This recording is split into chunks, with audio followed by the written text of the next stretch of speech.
Welcome to the Cool Explorations Podcast.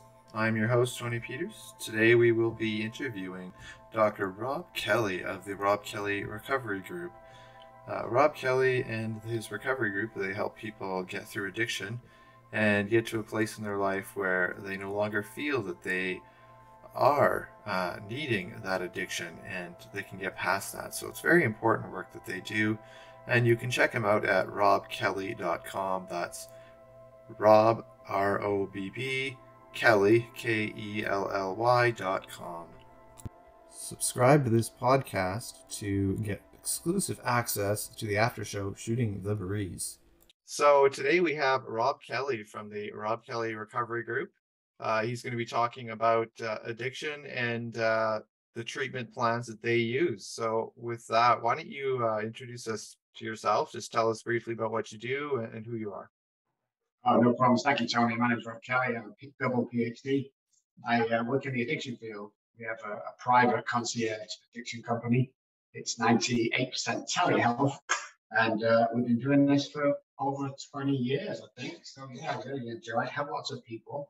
Worked with around 7,000 people over that period. And just love what we do because we do what we love. Awesome. Yeah, and the work you do is very important. It's something that society needs desperately right now. So thank you for doing that work. I would love to hear your testimony and how God's currently working in your life and how he brought you into what the work that you do. Wow. Okay, I'm going to try and cram this in real quick because it'll take about 2 hours usually. Well, I took my first drink at the age of 9. I was a choir boy at the time. Unfortunately, I got molested by my choir master and kind of turned me away from the church completely and God and religion as a whole. I'm still not religious. I'm spiritual, which we'll go into. But yeah, I mean, over a period of time, alcohol just took control of me. What I know now, but didn't know then, it's a predisposition. I was passed this down from generations and generations. So when I took that first drink of alcohol, all bets were off. It was always going to end 2 ways. I was either going to get help or I was going to die. And, along the way, I thought lots of things would stop me drinking. I thought getting married would stop me drinking. Didn't happen. First child didn't happen. Second child didn't happen. And it was just out of control towards the end. I put my kids in dangerous situations as if young infants, as in 1 and 3 they were at the time when it really got bad. I'd leave them in cinemas when I come out to get a drink and find out I had to drive 6 miles to the nearest liquor store, off license, drive back, and all the lights in the cinema was on. The police were there because I'd left these 2 young babies. It was just absolutely a nightmare. I was out of control. I'd hurt my wife. I stabbed her 3 times one night because she wouldn't let me finish drinking my bottle of vodka. I mean, it was just not like me. I was like the devil was in me, and I was going to die. So, unfortunately, or as I say now, fortunately, my kids went, my wife went, house, cars, holiday home, business. Mom and dad won't speak to me, but sister and brother disowned me. And before in a blink of an eye, I'd lost the big house and the cars, and I was sat on the streets homeless for the first time in my life, thinking, what the hell just went wrong? Still didn't think I had a problem though. I stayed on the streets for 14 months, robbing, stealing, hurting people, stealing wallets, stealing money off them, and lived in Piccadilly Gardens for 14 months. And then one day, one evening, should I say, Sunday night, Monday morning, about 2-ish maybe, I was walking around the industrial estate in central Manchester. There's nobody there, no people, no cars. It was pouring down. I was coming out of a blackout. I dropped down to my hands and knees and I started to cry like a baby. I wasn't crying because I'd lost my wife, my kids, my houses, my money, all my family. I wasn't crying because of that. I was crying because the first time in my life I realized that I couldn't stop drinking. And it took all of that for me to realize. So what I did is when I was on my knees, I was crying. And I don't know why, Tony, I don't know why to this day, but I looked up to the sky and I said, if there's a God up there, I can't do this on my own anymore. And I really meant it. I mean, I was done. 5 suicide attempts. On 2 occasions it worked. I was dead. and they brought me back to life again. And 30 seconds later, a guy walked around the corner with a little Bible in his hand. He'd missed his last bus home from a late Bible study, so he walked like an hour to pass me on a route he doesn't usually go because he always catches the bus. Finds me, asked me do I want help. I said yes. He's a recovering alcoholic. He took me back to his house. I'm a Christian. And he let me stay there. And that is where my journey started. So that was my awakening. Well, I thought that was my awakening, Tony. It wasn't. That was just somebody getting me to a safe place. Because he said to me, you can stay there for as long as you want, but you need to come to these 12-step meetings with me. Well, I've been to these meetings before, and it's horrible. Absolutely horrible. But I went because, it was a dry bed. And there I met a guy called Johnny, who called him a recovered alcoholic. And I asked him to sponsor me, and he said no, but I'll be your spiritual advisor for a period of 12 weeks, which really, really intrigued me. But every single Wednesday night, I used to go to his house. I'd spend an hour walking to his house, spending an hour with him, walking back. And he taught me stuff. He taught me about God. He taught me about sobriety. He taught me about, being chosen and being, the guy. And he told me after the 12 weeks of walking there, so that's 12 times he watched his apartment, 12 times I've walked back.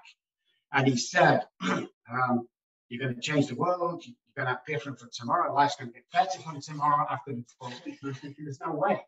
I live in this guy's house, Derek, and I live in his basement on a blow-up mattress. There's no ways they're going to change.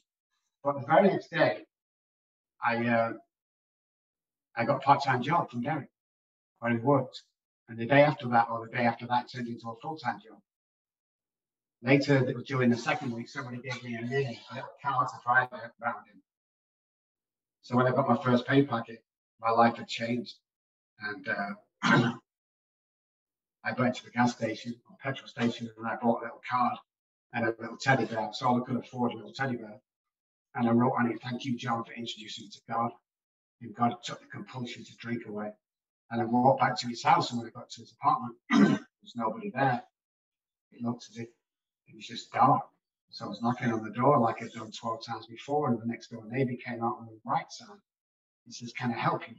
And I said, "Can you tell me where John's relocated to?" And she said, "John has been in that apartment for at least 6 months that I know of, or 3 months." So I let her close the door. I thought, she's crazy. So I knocked on the left-hand side, and the guy comes to the door. He said, "Can you tell me where John's relocated to?" He said, "John." I said, "Yeah, John, he's living next door." He said, "Let me tell you something. That apartment's been empty for at least a year. It's derelict. You can't go in it." I was stood there going, "What? Is this a joke?" I was expected to come out of a dream. I went back to that meeting I first met him, and I said to the chairman, "Do you remember speaking to John over in the coffee machine?" And he smiled. And I think, "What are you smiling at?" And someone else chuckled. I said, "What's going on, guys? You must know John." And he said, "First of all, we don't know John. Never heard of him. And secondly, you were over near the coffee machine speaking to yourself. Never found that man." Wow. Never found him, yeah. But what he taught me and created is part of what I do today with Robb Kelly Recovery Group is we come away from traditional therapy. We use neural science and spiritual connections to recover from anything: alcohol, drugs, cake, food, porn, trauma, anything. Just crazy how we do that. Yeah, I had on a porn addiction specialist as one of my early interviews, and it was very enlightening, the different work that goes involved behind that, and the molestation. I understand, I relate to that because I was molested twice as a child, so I very much understand that part, and I understand the God moments as well, because I was on my knees and I was going to kill myself when I was 17 or 18, and I just had this moment where I was fighting with God,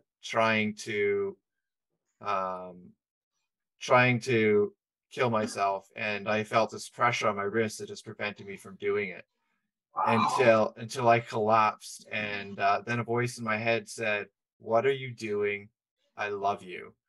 And it was at Wow. that moment that I decided to go to Bible school. And Wow. it really changed my life. And God does intervene and in those kind of ways. So I understand that, you know, God is powerful, and he manifests himself in so many different ways to us, and we just have to pay attention and listen and be willing to do that.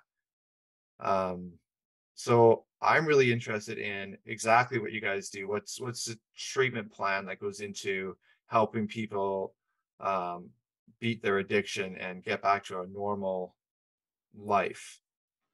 Well, what we do is we use neuroscience, which a lot of people don't. So that's a big plus for us. And we use behavioral science, which is also a good plus. But we're also adamant that if you don't have the spiritual awakening, you know, and that change of thought patterns, that you will drink again. And those guys that have that won't drink again. So that's how we do it. It's a 90-day program. It's 1 hour a day, telehealth. And we're very passionate about what we do. We have a 97% success rate. And yeah, really proud, really just, you know, excited. We have 4 offices around the world, and just love what we do and really do. I think most of it as well is passion. None of my guys think this is a job.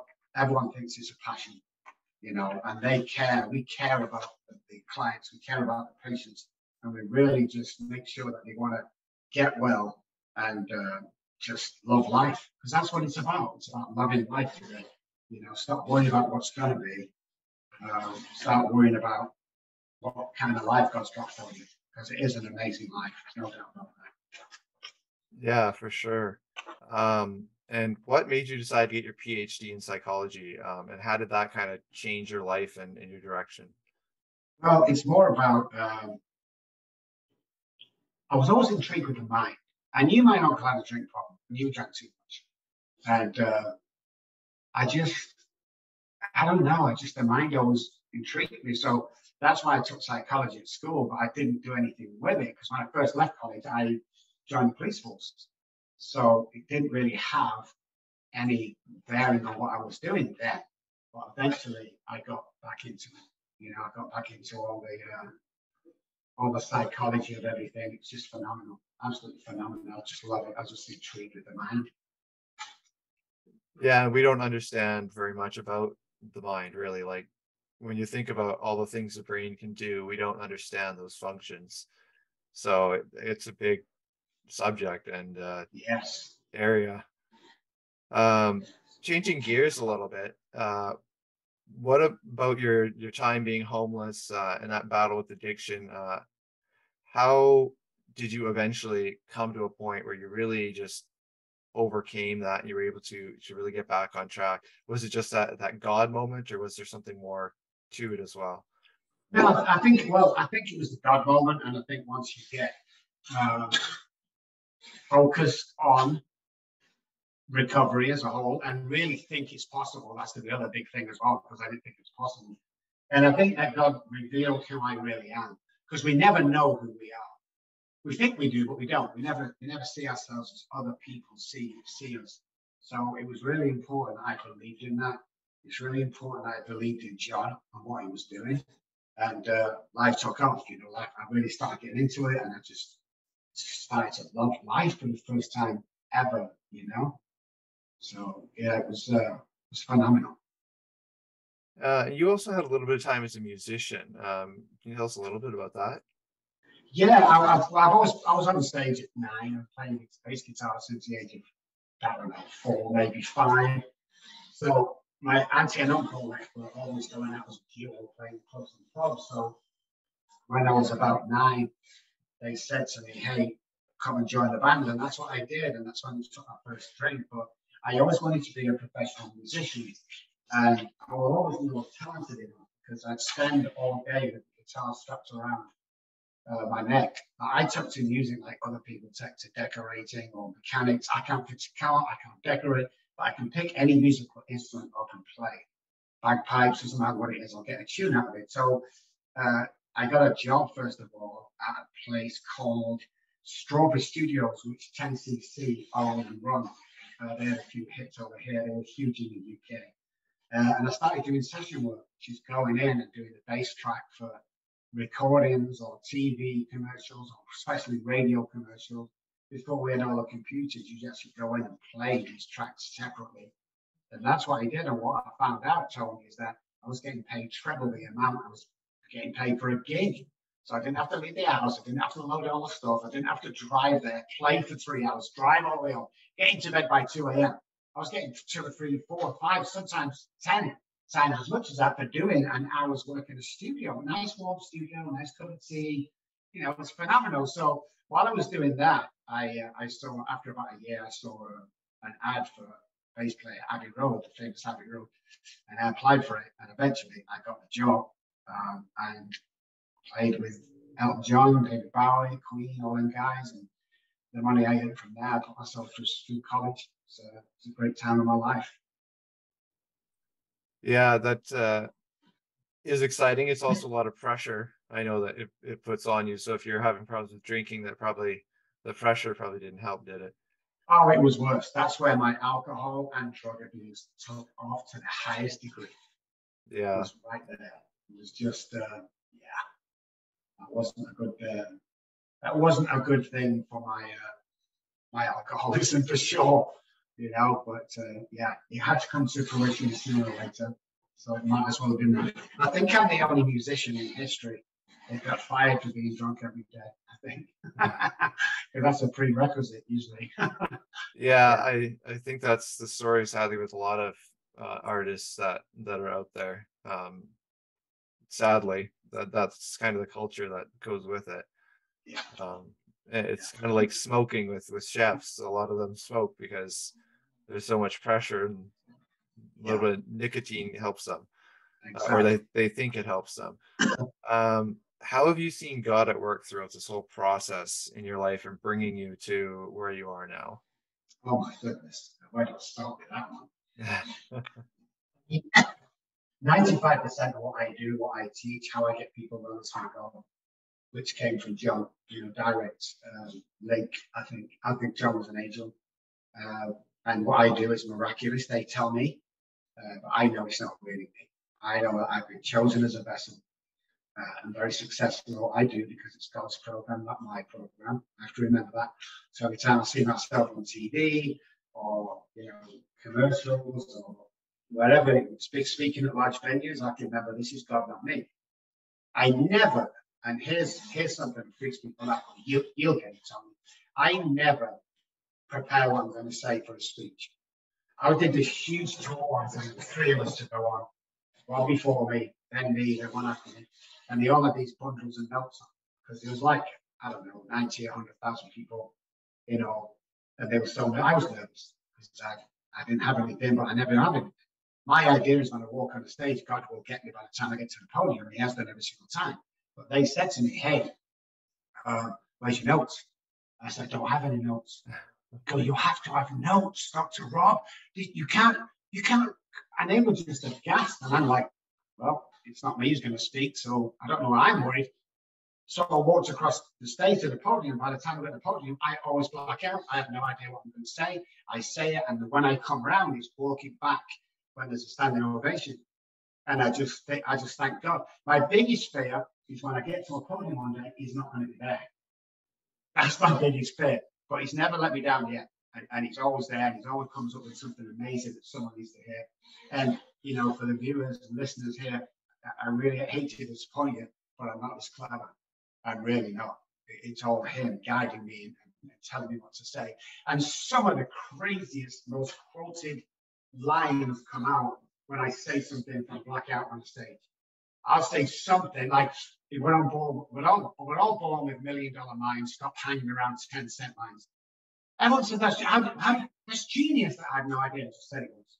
You can't just say that. No, I just said it. And I come up with these, or God comes up with these lines, and it transfixes people and goes, holy moly, I've never heard that before. Now they're viral. God's just gone, boom, drop a bit of knowledge on them, Rob, everything will be good. And that's what I do. So everything I do is God infused, from mowing the lawn to looking after my 3 bulldogs. Me and my wife believe in God. So everything we have. I have died twice since I've been in America, 15 years, where my heart stopped, and when I was in hospital both times, they overdosed me up the second time, which was only about 2 years ago. And I was dead. Someone found me by mistake, and my heart going out. It's just his fingerprints all over his house. There's no doubt about that. Yeah, and I always say this. It's always God's podcast. It's not my podcast. Yes. And when I say mine, then I'm just like, okay, God. It's God's podcast, His work. And I always do prayer walks before podcasts. Even this morning when it was 9 a.m. for me, I went out for a walk, and I like, God, just speak through us. Let it be your words, not ours, and just guide the interview and let it reach at least one person for Christ, because that is my goal. I want hope and encouragement to be the main focus, and I believe God is the only way to get that. So I very much understand exactly where you're coming from. And when I do devotions, I have a few points that I take from a book, and then the rest I'm just like, God, just speak. And I just speak off the top of my head, and I believe it's God directing exactly what I'm saying in those devotions. And I get feedback on the devotions that people are like, "Oh, this one really, really, really, really hit me. I love this one," or I'm glad you're taking a little bit from this guy's book and you're expanding on it, because it's just phenomenal the way God works. It really is. It's mind blowing. Yeah, and if you could tell us how can we help with addicts getting them into a place where God is their center instead of their addiction? Well, if you find out anyone suffering from addiction or you're yourself, the first port of call is dialogue. Dialogue with other people. Just share this. Don't keep it to yourself. If you keep it to yourself, you'll do what I did. Grow. Alcoholism and addiction are progressive illnesses. They never get any better. They always get worse. Now, here's the good news, guys, and the bad news. It's not the knowledge of God that addicts see alcoholics. It's not a belief in God that what addicts need. It's a relationship with God. So you can go to church 100 times a week. If you haven't got a relationship with God and you're an alcoholic already, you're going to die. That's just my personal opinion. So start doing the right thing. Have that relationship. If you need to read the Bible, I've never read it. If you need to go to church, I stopped going back in the day. Or you need that spiritual connection. Start meditating and talking to God. Meditating and praying. Listening and talking. That's all it is. Listening and talking. Listen when you meditate, talk when you pray. Ask Him to save you. Ask Him to show you miraculous things. And then if you're a loved one, you need to get them into a good spiritual stroke God-based program. Don't check into just any treatment center. Most treatment centers don't work.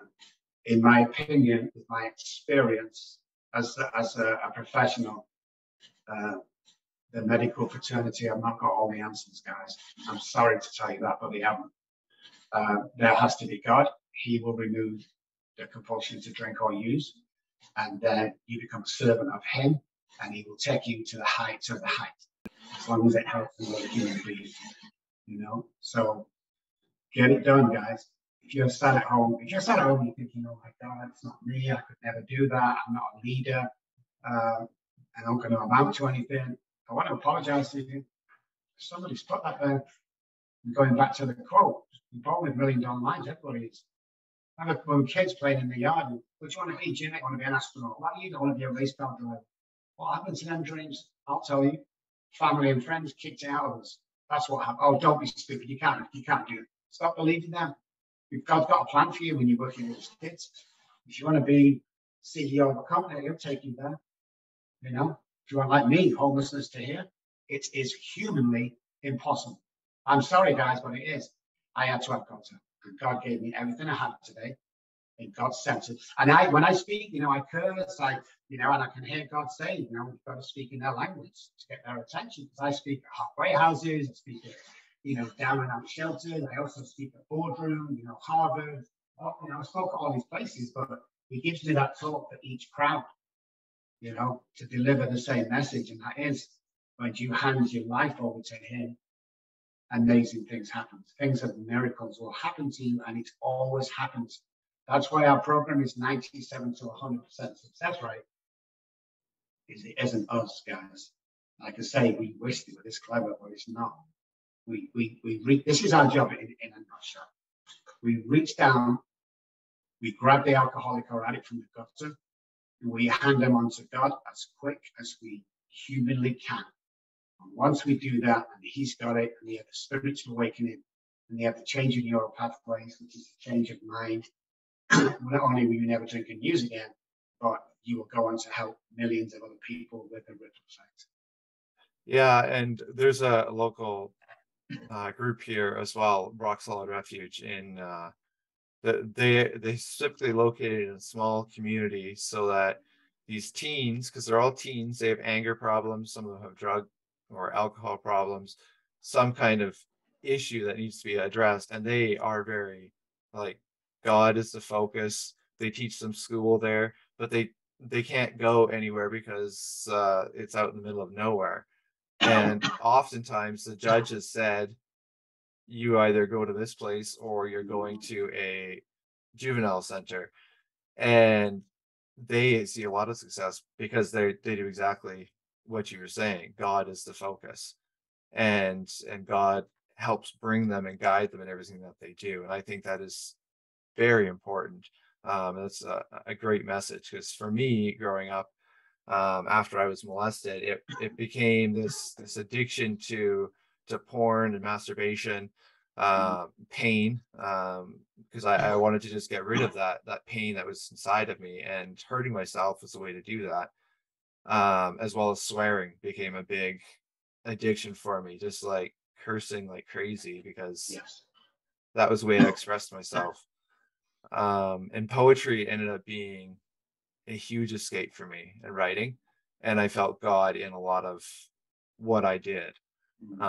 So I understand again exactly what that was, because without God, I never would have overcome that. I never would have changed. I would probably still be doing that same stuff today if it wasn't for the work of God. Yeah. Excellent. I love it. If you could give one piece of advice for people who are battling addiction, what would that one piece of advice be? I know it's fully recover from this disease. Fully recover. I'm a recovered alcoholic. Recovered doesn't mean cured. It means to gain one's health and state of mind. Addiction, we don't have a drinking problem, we have a thinking problem. Alcoholics are allergic to the ethanol in alcohol. Drug addiction is slightly different, but they present the same. So the question is always, the answer is always the same, guys. Now, you can recover, just get the right help, and it will be okay. Hate to spoil the ending for you, but it's going to be okay. Yeah. My guy used to say to me, and it always is. That's crazy, you know? Yeah, and it becomes for me, it became a prayer. Like when the temptation is there, it's like, God, take this temptation away, because I know I can't do it without God. Exactly. So thank you for coming on. I really, really appreciate that. Thank you for tuning into the Cool Explorations podcast, where we have just been interviewing Dr. Robb Kelly and talking about the Robb Kelly Recovery Group, where they do help with addiction. I hope that you'll check out the work that they do there. It's very, very important. And if you are in need of that kind of service, or you know someone who is, this is definitely a group that you should be checking out, and you can check them out at robbkelly.com. That's ROBBKELLY.com. Well, I have just been blessed with so many people who are requesting to be on the show, and I'm impressed with how many people want to share their testimonies or what they're doing for the Lord right now. If I haven't got back to you, I promise I will get back to you. I look forward to speaking with each of you and interviewing you, and keep tuning into the show. There's lots of new people that are coming on here, and if you're considering wanting to come on the show, just shoot me an email at tpeters745@gmail.com, and I will get back to you.